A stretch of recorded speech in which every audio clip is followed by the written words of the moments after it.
Nancy and Nicole, real life, real talk. We were talking about business planning. Oh my goodness, 'tis the season.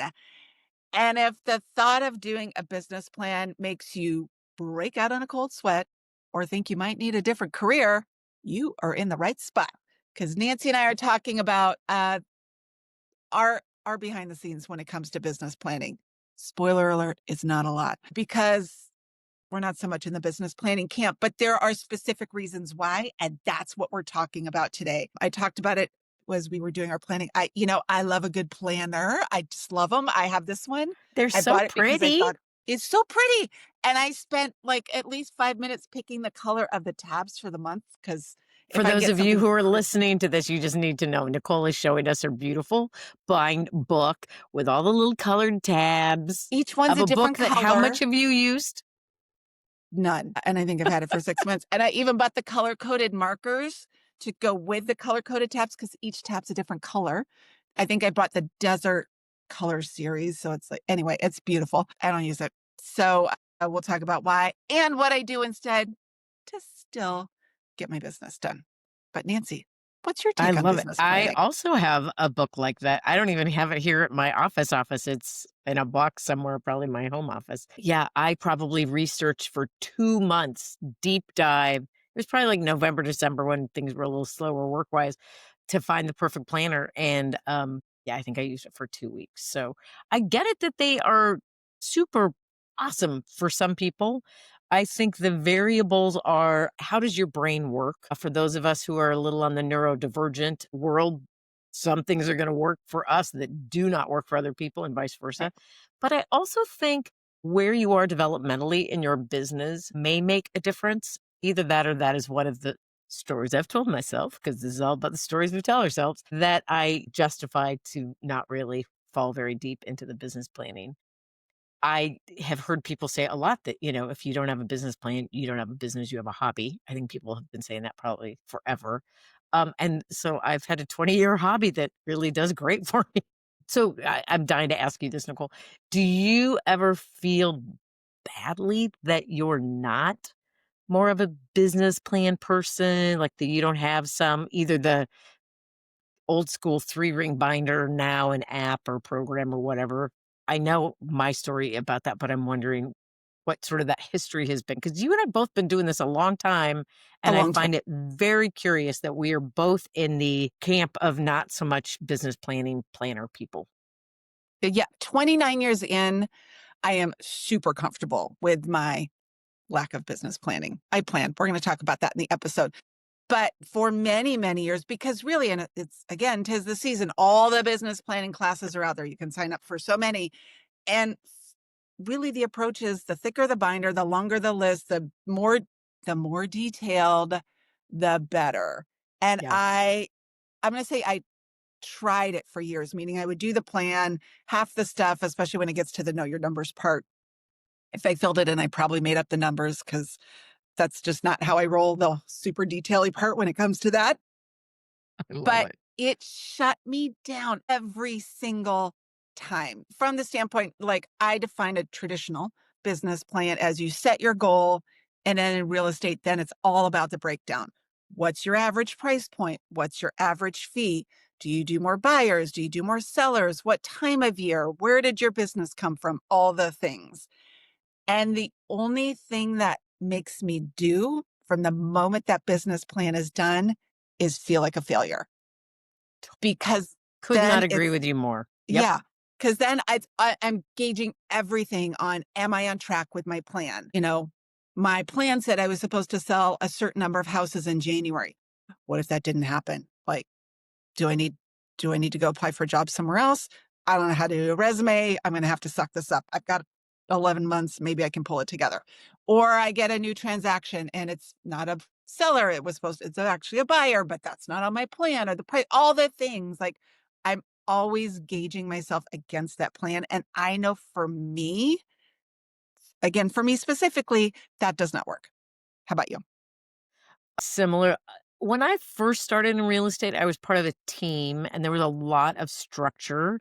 Hmm. And I mean, as I have told that story before, and we'll probably reference it again. It was a team that was not a good fit for me in a lot of ways. I mean, there was no choice, but you had Hmm. to have some structure about consistency and hitting numbers and all Right. of that. So it maybe set some groundwork for some helpful things for me later in my business. I do think 20 years in, I'm not in a trying to grow my business. I haven't been for a while. Part of it is I never thought I was going to stay in real estate. So I never kind of was like, oh yeah, I don't have to do all that stuff because I'm not really gonna, I'm just here for a little bit. I'm not really a realtor. I don't know at what point that changed for me, but so I kind of didn't take myself super seriously, but having those numbers of the transactions or income goals, all of that takes me out of the doing because I'm looking at my clients as a number as Right. opposed Yes. to I am in some great sort of mythical story of, protagonist and guide and whatever. Like we are in this journey together to help accomplish their goals. And I get to Right. come along to support because it's something I do all the time and they don't. And I don't want to get caught up in all of that other stuff. It takes me out of being present. Twice a year, I think I look at my numbers. I look at sort of that is so a lie. Okay, I just have to That's a I'm so glad you brought that up though, because I love that. I don't I look at my noticed that for numbers twice. myself as well. The more detailed my plan, actually, it degraded my quality of service and my connection with my clients because I was so Yeah, focused isn't that on the interesting? plan. I gotta like check it off, right? Do the transactions. And it shifted how I showed up, not in a good way. Yeah. Like, and part of it is when you are I'm gonna go down a tiny little rabbit hole. I know I live Sure. in the rabbit hole. Somebody should just call me Thumper. I'm always down a rabbit hole. Not sure that's the nickname I want. But anyway, oh my God, I just can't stop myself sometimes. This is why I think editing should be a big deal in podcasts, but we probably won't. Rabbit hole. I was going down one. I might have got lost in the rabbit hole. It was good. It'll come back to me. That's all right. Okay. So we've talked about the story we tell ourselves about the traditional plan, like you need to do it and all of those things. But we've also been talked about, the actual effect it has on us. I do have very specific things I do that keep me on track, but they do not at all conform or fit on the spreadsheet of a traditional business plan. Do you have anything like that, or how do you approach your year? Honestly, I Oh, meet with Joe here at the office. He's our managing broker, designated broker. oh, He loves to do a yearly review and talk about goals for, what am I wanting to accomplish this next year and how can he support me in that? And probably 10 years ago, when I came to this office and started doing that with him, I felt like, oh, there are things that real professionals do as part of their business um, and part of their planning that if I want to be successful, I have to say are my goals. And consistently, I would have the same goals every year. And it was not necessarily goals like that mattered to me. It was things like, oh, I'm going to develop a buyer presentation. I still don't have one. But it's it's because okay. the planning thing wasn't attached to something that was meaningful to me. I was Uh-huh. filling in a box. Um, and I just want to be of service. I want to have fun. That is probably one of the guiding principles for me. I mean, I don't know if that's sort of a business plan is have fun, make it fun for other people, make other people's dreams come true and support my family along the way. I mean, that's kind of my business plan. It's working for you. You get it done. Yeah. Yeah, Yeah. totally. Yeah. But Mine is, oh, go yeah, ahead. go ahead. No, go ahead. Okay. Mine, I do set a dollar number. I always, because I kind of know, based on what I want to do for the year, this is what it takes for me to live my life. So I set a dollar number. That's it. I do not do a transaction goal with my plan because, that could vary based on price point. And I want to actually, part of my game that I play with myself every year is how few transactions do I need to do to reach my goal? Like, how can I up my price point just a little bit or my fee or something like that? Because I'm not attached to being, yeah, some agents always come up with, well, I sell X number of houses every year. That doesn't really impress me. And again, if I can do it in one sale, that would have to be a pretty expensive house. But I'm fine with that. That works for me. One and done. Off to the beach for the rest of the year. Anyway, so I set a number goal. I always say it's a contact sport. I'm a boy mom and my boys play sports, so pretty much all of my analogies have some sports. It's a contact sport. So I set I have an idea of how many people I just want to be in contact with on a regular basis. Again, I do not overthink any of this. For me, anytime I'm trying to connect dots back to the original business plan or even who I should contact, falls apart. So I know if I'm in contact with people on a regular basis, it's a contact sport.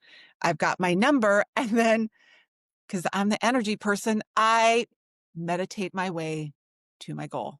That is actually what I do. I spend intentional time on a regular basis, connecting with that goal and aligning my energy to bring in the connections, clients, transactions that get me there. And that might sound super weird, but I'm telling you, I've been doing it for 15 years. It works like a charm.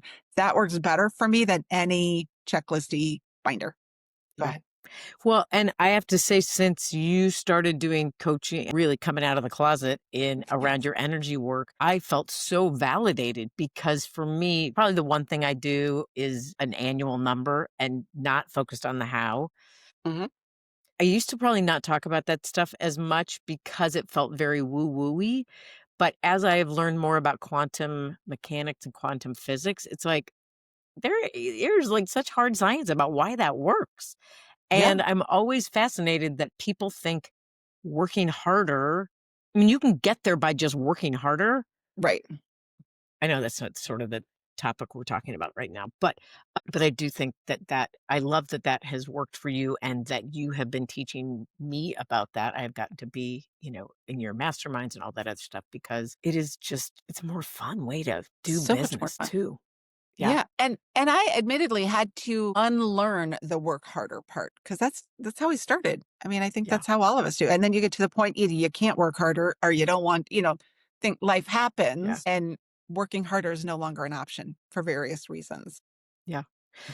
So one of the things that I think happens around business planning for me, my story and my history with it is loaded with a ton of shame for me Mm, because again, it's sort of that if my goals are too simple, then I'm not being ambitious enough. If I don't have a super detailed plan, I'm not a real professional. Like the real realtors, the really good ones do X, Y, and Z.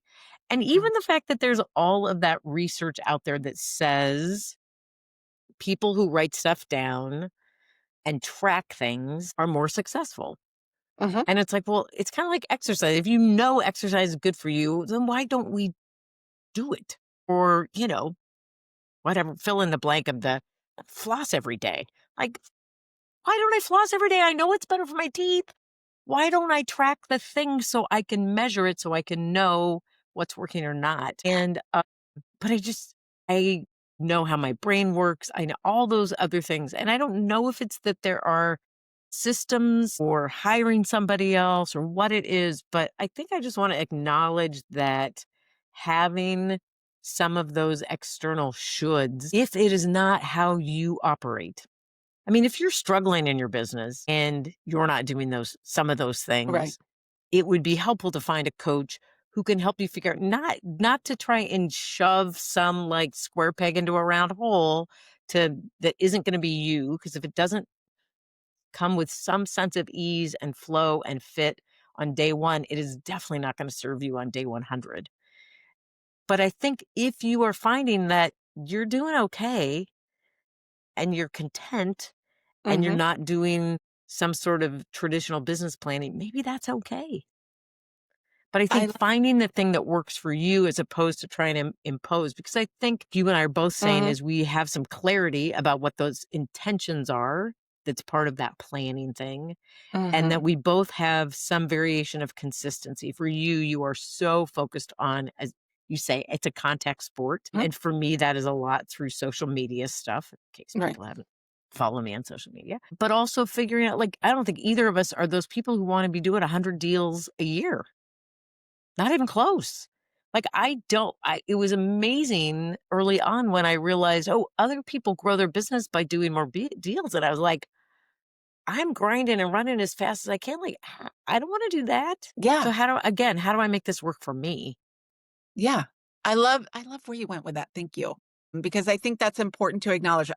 What I heard you say are kind of two super important things. One, and we'll talk about it a little bit here, and then I know we've got our goals episode that we'll be doing as well, so we'll go a little deeper over there in that episode, but really getting clear on what works for you in terms of the volume of business or the income or what have you. It is super important that you set your goals for you. And again, I've got some stories that I'm sharing in the goals episode about when I went after goals that weren't mine and what happened. It wasn't awesome. Um, and then also, while I think for both of us, while we're talking about not having a super detailed, we don't have the binder, the checklist of the things, we do have a fair amount of structure and support in the sense of we've got our kind of daily routines. I know you have your cold plunging. I have my meditation and my things that I do, and the ways we interact in our day that keep our momentum going. And we both participate in and even lead and what have you, whether it's masterminds or we've got like you're one of my people, right? We check in and how's business going and things like that. So we do have, I'll say, curbs around things that help keep us on track, because I don't want that to be the takeaway from this episode of never do a business plan. You can be in your fuzzy socks on a meditation cushion and just money shows up in your account. There's action required. And, there's more to it than that. Yeah. But also, there are other ways of approaching it, is for me what I want a lot of people to get out of this. There's other ways to approach it. And if this whole business planning season just feels like something you want to avoid because you feel like an epic failure, or how come I can't get there? How come these numbers aren't working for me? Why do I feel more overwhelmed than ever? To know that you're not alone and there's other ways you can approach it and still have a incredibly successful, thriving business and not have a binder that you're going to lose. Let's be real, or just never open Yeah. until next year. All of what you just said made me think of like 3 other episodes we should have. But I think one of the things is the takeaway that I would want somebody to have, perhaps not from what I have said for the last 20 minutes, but is figuring out what works for you, like Mhm. your learning and what if you haven't done any of the like disc assessments or Myers-Briggs or any of that stuff, to know what's the one that you talk about, the human genius? Is that Human design. human design? I love that one. Mhm. But if you don't know what those things are, do something like that to Right. get a sense about what your style and how you learn and how you function, all that stuff is. I also think it's really hard to do a business plan if you have not done some core values work and exercise. And Yeah. if you haven't done that and you're curious, some of the coaching stuff that's going to be coming up in 2026 that I will be doing is around values clarification. I know. Woo, just Yay! sort of let that out of the bag, didn't I? Exciting. But there's going to be some of places, I think, for both you and I and the work we're going to do in 2026 that is going to take For sure. all of these conversations and give people the opportunity to join us in some deeper dives. But values is the second one. So the first is what's your learning style, personality, how your brain functions. The second is what are your core values? And then knowing what is fun for you in your business Yes. and what isn't. And can you hire out, trade with somebody else in your industry, or if you're obviously a realtor, with somebody else, like play to your strengths Mhm. and build a business plan around all of that, I think is a perfectly fabulous way to do a business plan. I'm air quoting for those of you who are just listening, and to build a business that supports your life and not, you know, something that's going to crush your life, because you don't need a bigger plan. You just need one that's true to who you are and that makes you want to get up every day. And I think there's so many shoulds and all these plans and systems and whatever you can pay a ridiculous amount of money for, that is what somebody else came up with because it worked for them. doesn't mean it's going to work for you. Yes. I love that you brought, thank you for bringing that up because that's the other part of business planning where I see people go awry is specifically in that kind of action marketing realm. Cause they're like, oh my gosh, there's 18 blanks here. That surely I should fill them all in. Right. And you're coming up with Totally. marketing plans you're never going to follow through on. They're not built for your personality. All the things that you should do to build your business. And this is probably a whole other episode, but I'm a big believer on find your 2 to 3 things that work and just go all in on those. You don't need 500 ways to get to wherever you're trying to get to. You need a couple and you just got to keep doing those. So I Yeah. love that you brought that up. Yeah. Yeah. So, all that is to say, if all the business planning programs and books and tutorials and things that you are seeing in the world make your skin crawl or makes you feel crappy about yourself, A, you're not alone. B, don't use those. And find somebody who can help you figure out what is going to work for you and support you. And not that it's always going to be comfortable, because if part of who we are Yeah. as human beings is to grow, if you have a growth mindset, then you want to push yourself a little bit. It's not about not pushing yourself. It's unless you don't want to be pushed, but that's something else. But it really is finding out what aligns with you. Like, I Yes. think you and I are really good at what we do in our lives because we have spent a lot of intention and mindset around alignment Yes. for what works for us. And usually that comes from knowing when we're out of alignment and what doesn't work for us. And one of the places that that happens so easily is around business planning. For sure. Absolutely. So yeah, such a good episode. Curious if you're listening, are you on Team Binder? Because admittedly, we know people that is their warm, fuzzy blanket. They feel so good. They execute it all. Like, And I'm they not saying it crush it doesn't with work. that binder. Yes, Crush it. there are people out there with just the coolest. Like sometimes I have binder envy. I'll be honest. So if you're on Team Binder, we love you. But if you're not on Team Binder, we want to let you know it's okay too. So which one are you on? Leave a comment. Let us know. Whatever you do with podcasts, I don't actually know how that part works.